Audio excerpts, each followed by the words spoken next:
Os vícios são correntes que nos prendem, impedindo-nos de atingir todo o nosso potencial. Somente nos libertando deles podemos realmente florescer.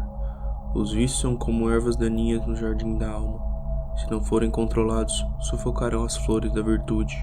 Todos nós já nos sentimos presos a algumas ações como se fôssemos quase forçados a realizá-las, e o resultado é sempre o mesmo: um profundo sentimento de culpa e uma quase ignorância dos motivos por fazer sempre a mesma coisa, sabendo que o resultado será ainda pior. Por que isso ocorre? Por que podemos ser tão facilmente enganados pelo próprio cérebro que deveria querer a nossa melhora? A resposta está nos vícios, hábitos ruins de nossa alma e de nossa inteligência que só nos trazem malefícios e que mesmo assim são realizados por nós quase que automaticamente. O homem nasceu para ser livre. Sabe que sua liberdade é que faz a vida ter algum sentido. Ela nos dá a possibilidade de trabalhar durante nossas vidas rumo a um objetivo que escolhemos. Alguns filósofos chegaram a dizer que este seria o fim último da humanidade. Sendo totalmente livres, os homens se desenvolvem e evoluem, chegando o mais próximo possível da perfeição que tanto nos cativa nas grandes almas. A liberdade não se restringe ao direito de ir e vir, mas também a liberdade moral, a liberdade religiosa e a mais importante de todas, a liberdade de si mesmo. No reino animal, um leão selvagem, em cativeiro, chegará ao ponto de acabar com a própria vida ao ser privado de sua liberdade, enjaulado. Nós, dotados de razão, conseguimos encontrar sentido até na privação da liberdade física, contanto que não percamos a última e a mais importante, a liberdade interior, de sermos senhores de nossa mente e espírito. O inimigo mais poderoso dessa liberdade é o vício. Não podemos ignorar um adversário tão poderoso se pretendemos algum dia nos tornarmos seres humanos livres. Qualquer hábito que, quando analisado, nos traz algum sentimento ruim, seja durante ou antes ou depois, deve ser cortado pela raiz. Mas para isso precisamos classificar concretamente o que seria um vício. Isso vai nos permitir agir na raiz do problema, e não apenas aparar os seus galhos. Aristóteles, em seu livro Ética Nicômano, define a virtude como bons hábitos da alma. Hábitos aqui não sendo a percepção comum que temos de ações tidas como automáticas, quase robóticas. Virtudes são para ele inclinações e tendências naturais da alma, como o rio que durante séculos traça o curso que uma infinidade de água vai correr. O homem virtuoso traça em seu caráter boas tendências, através dos hábitos. As virtudes, portanto, não são geradas em nós nem pela natureza, nem ainda em violação da natureza. A natureza nos dá a capacidade de recebê-las, e essa capacidade amadurece pelo hábito. Toda decisão, portanto, vira uma decisão virtuosa, porque já se está inclinado para ela. O vício, então, nada mais é do que um desvio desse curso ideal, seja o excesso ou a falta. O vício nos prende a fazer algo demais ou não fazer. Pense no vício da gula. Comer moderadamente, visando o bem-estar do corpo, é uma virtude. O vício está em comer em excesso, até o ponto onde nosso bem-estar é sacrificado.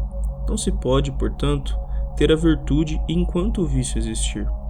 Surge então a pergunta: mas como acabar com os vícios se os hábitos são tão difíceis de quebrar? A resposta é simples. A luta deve ser travada contra o que gerou o hábito em primeiro lugar.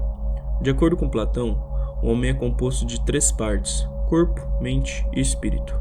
Nós acreditamos que a mente tem poder soberano, justamente por termos a capacidade e a liberdade fundamental do pensamento.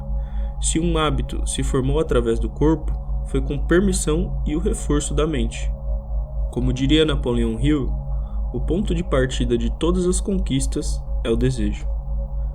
Antes de começar a fumar, por exemplo, a mente apresenta argumentos contra e a favor do tabaco. Quando se acende o primeiro cigarro, o ato de fumar já foi legitimizado. Isso acontece com o aval de seu cérebro. Como diria sua mãe, o cigarro não se acendeu sozinho. O primeiro passo é entender que a escolha é totalmente sua, e se ela foi tomada erroneamente, pode ser consertada. Isso faz parecer que quebrar qualquer vício depende apenas em pensar em parar, e no fundo realmente é isso, Mas esse pensar precisa tomar forma em uma reflexão profunda e constante.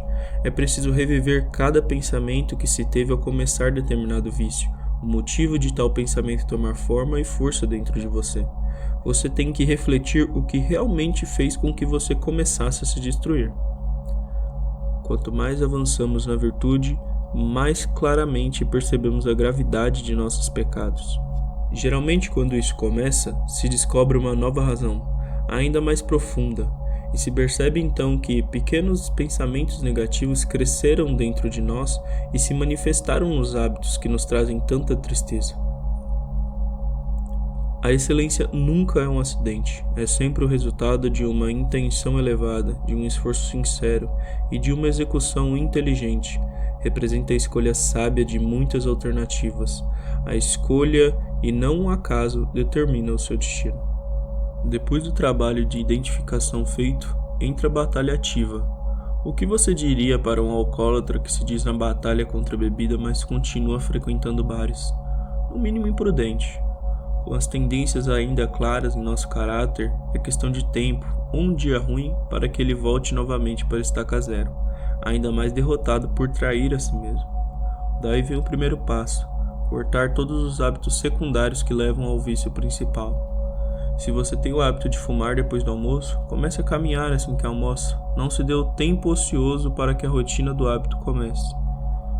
Com o tempo, você vai achar novos hábitos para substituir os antigos e preencher o caráter com as novas tendências.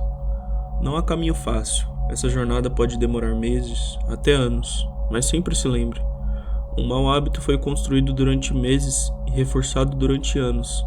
Não vai ser da noite para o dia e sem uma batalha fervorosa que eles serão desfeitos. Mas tenha fé. Muitos homens já travaram essa batalha e venceram.